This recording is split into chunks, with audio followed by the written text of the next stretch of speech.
Conference proceeding.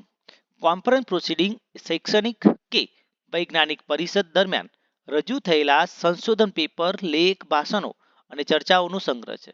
તે પ્રાથમિક સ્ત્રોતોમાં આવે છે કારણ કે તેમાં સંશોધકોના મૂળ અભ્યાસ અને નવા વિચારોનો સમાવેશ થાય છે.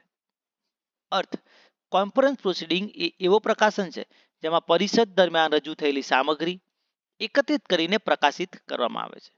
તે પ્રિન્ટ અથવા ઇલેક્ટ્રોનિક સ્વરૂપે મળી શકે છે. લક્ષણો: તાજી માહિતી, જેમાં તાજેતરના સંશોધન અને પ્રગતિનો સમાવેશ થાય છે. મૂળભૂત સ્ત્રોત એટલે કે સંશોધકો દ્વારા સીધા રજૂ કરેલા અભ્યાસનો રેકોર્ડ. વિષય નિર્ધારિતતા, જેમાં ચોક્કસ વિષય કે થીમ પર આધારિત હોય છે. અસ્થાયી પ્રકાશન એટલે કે ઘણી વખત આ પેપર બાદમાં જર્નલ અથવા પુસ્તકમાં પણ પ્રકાશિત થાય છે. પ્રમાણભૂતતા, તો શૈક્ષણિક સંસ્થા, વ્યવસાયિક સંગઠન અથવા સંશોધન સંસ્થાઓ દ્વારા પ્રકાશિત છે. વિવિધતા, તેમાં research papers, case studies, panel discussion, keynote સ્પીચીસનો સમાવેશ થાય છે.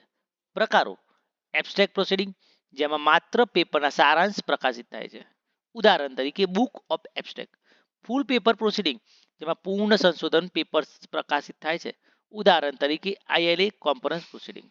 સિલેક્ટિવ પ્રોસિડિંગ, જેમાં પીયર રિવ્યુ પછી માત્ર પસંદ કરેલા પેપર્સનો સમાવેશ થાય છે. ઇલેક્ટ્રોનિક પ્રોસિડિંગ એટલે કે ઓનલાઈન ડેટાબેઝમાં ઉપલબ્ધ. ભૂમિકા: તો નવતર સંશોધનનો પરિચય, નવા વિચારો, શોધ, સિદ્ધાંતો તાત્કાલિક ઉપલબ્ધ થાય છે. સંશોધન પદ્ધતિઓનું જ્ઞાન, જેમાં સંશોધકો નવી પદ્ધતિઓ અને સાધનો રજૂ કરે છે. નેટવર્કિંગ અને સહકાર, અન્ય સંશોધકોના કાર્ય વિશે જાણકારી મળે છે. ગ્રંથાલય સેવાઓ માટે અગત્યનું, જે લાઇબ્રેરિયન તેને પ્રાથમિક સ્ત્રોત તરીકે સંગ્રહ કરે છે. સાઇટેશન સોર્સ: PhD, MPhil અને રિસર્ચ આર્ટિકલ્સમાં ઘણીવાર તેનો ઉલ્લેખ થાય છે. વિશ્વસનીયતા: અધિકૃત સંસ્થાઓ દ્વારા પ્રકાશિત. ઉદાહરણ જોઈએ તો IPLA annual conference proceeding, IAS LIC conference proceeding, IEEE conference proceeding તથા Indian library association annual conference proceeding.